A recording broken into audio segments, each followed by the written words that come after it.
Note, Chernobylite released not so long ago, so things might change in the future. Don't believe a word I say since 1, I'm a moron, and 2, this is my first time actually reviewing. Okay? Okay. Do you love radiation? Would you like to walk in the Hadron Collider while it is active to suffer staggering amounts of that juicy DNA breaker? Do you also like wandering around the most radioactive place on Earth, constantly hearing the voice of your long-lost wife nagging about the TV not working again, and seeing otherworldly things that would make you shit your pants?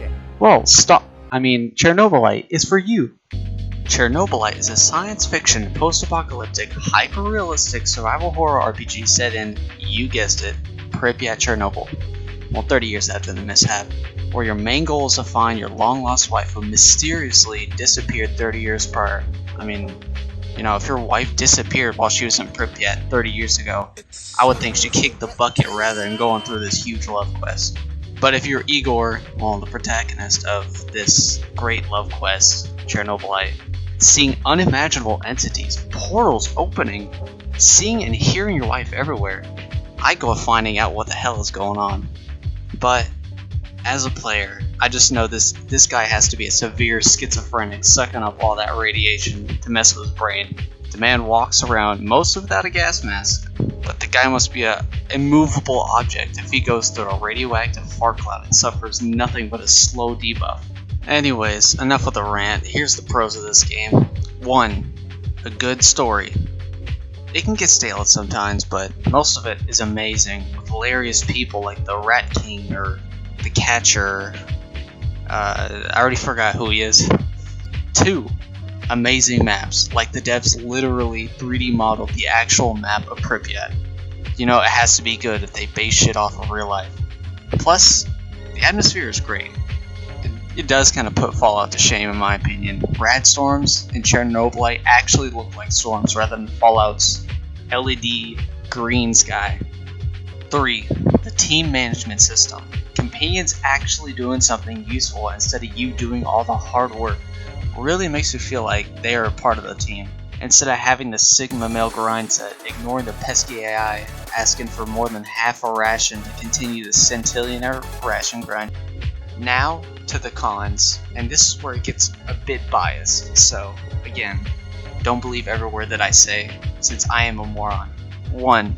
The early game is a bit boring. Not a lot of stalkers or military around to beat you up, take your lunch money, and make you cry.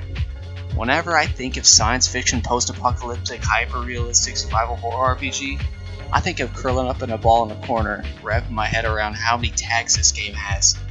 But really, I was getting into Stalker recently, ripped Sergei Ivanov. Watching videos of people praising the Stalker series, like Heimskir droning on and on about Talos for an hour. I thought Chernobylite would be like Stalker, but boy was I so wrong. Wrong on 7 different levels. So, it looks like I'll play Stalker another time. Sorry I ranted again. Anyways. 2.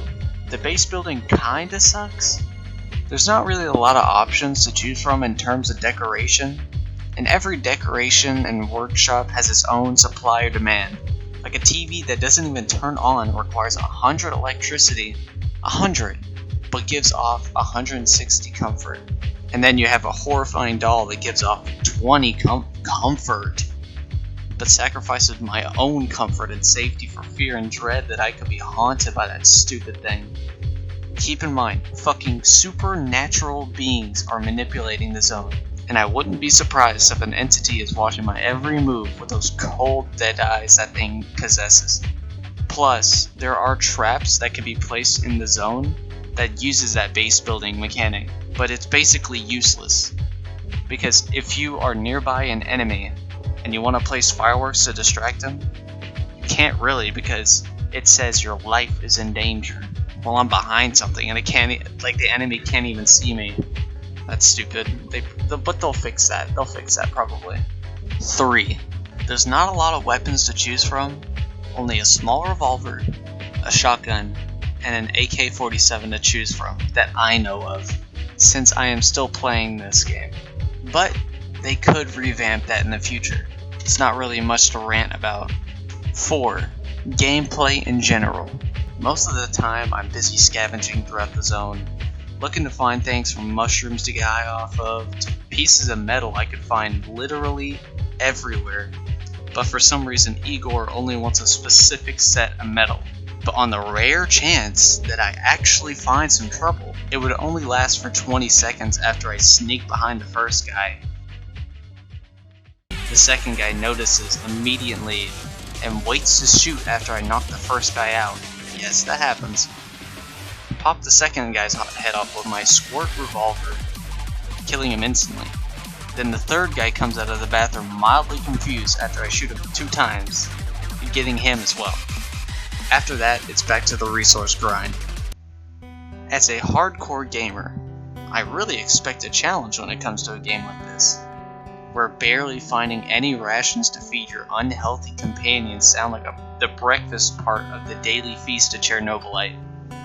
I should really stop giving Oliver double rations, but I love him too much to not stop.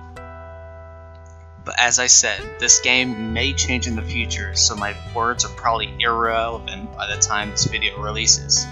Anyways, that concludes the words that I jumbled up in my mind and spewed out to feel better about myself. Fuck you, bastard. I'll see you in the next video.